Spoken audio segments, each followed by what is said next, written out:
وہاں پر اپنا انڈیا اور پاکستان والا ایشیا کا فارمولہ استعمال کیا کہ زیادہ مانگو کم ہوتے ہوتے پھر ہم اتنے پہ آ جائیں گے. تو یہ اب چلنے لگا ہے, پہلے نہیں چلتا تھا. میرے پیارے ساتھیوں, ان دو صحابیوں کی دکان قریب قریب میں تھی. ایک کسٹمر آیا اور اس نے کپڑا خریدا اور کپڑا لے کر چلا گیا.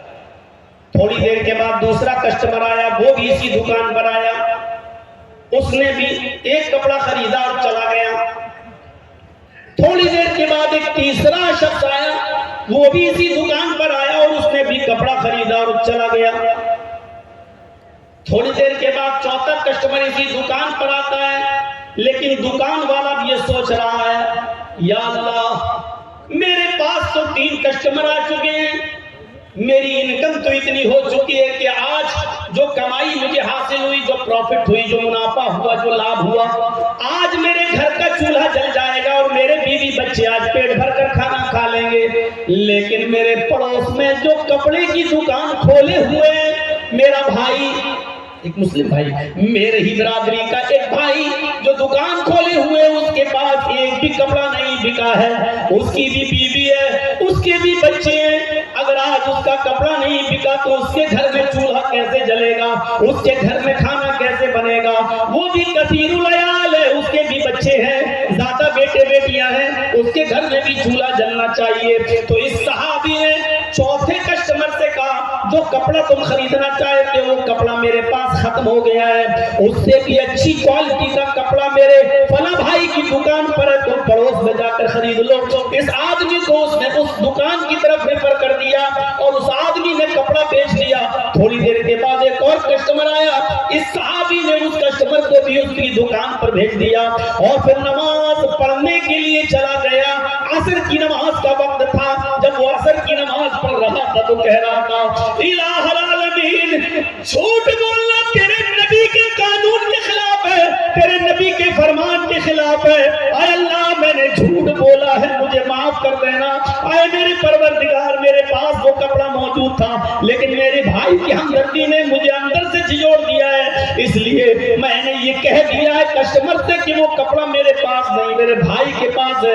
اے اللہ میرے جھوٹ کو تو جھوٹ میں مت لکھنا, کیونکہ تو اچھی طریقے سے جانتا ہے کہ میری نیت جھوٹ بولنے کی نہیں تھی بلکہ اپنے بھائی کی ہمدردی کرنے کی تھی, اور میں اس میں کامیاب ہوا. اے اللہ اگر تجھے میری یہ نیکی پسند ہوئی ہو تو اس نیکی کو قبول فرما لے. آج کے اس کمپٹیشن کے دور میں اپنے غریبانوں کے بٹن کھول کر جھانکو اور بتاؤ ایسا دکاندار آج کے زمانے میں کون ہے, اور کون یہاں سے کھڑا ہو کر کہہ سکتا ہے کہ ہم پکے اور سچے مسلمان ہیں. کوئی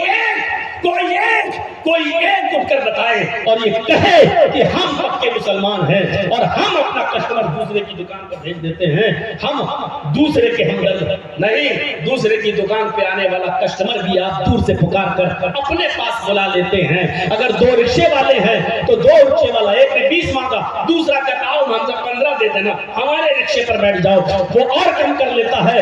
آج کے اس کمپٹیشن کے دور میں ہر مسلمان اپنے غریبانوں میں جھانک کر دیکھے اور بتائے کہ کون پکا مسلمان.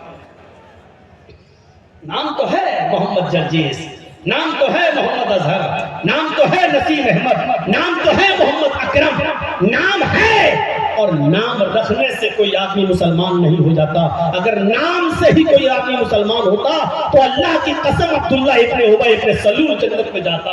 میرے بھائیوں, اگر نام سے ہی کوئی آدمی مسلمان ہوتا تو جانے کتنے لوگ ایسے ہیں کہ جن کے نام اسلامی تھے اور وہ نبی اکرم کے مخالف تھے اور اللہ کے رسول نے ان کو جہنم میں جانے کی بشارت دی ہے. میرے پیارے ساتھیوں, نام رکھ لینے سے کچھ نہیں ہوتا اور نام کے ہو جانے سے کچھ نہیں ہوتا.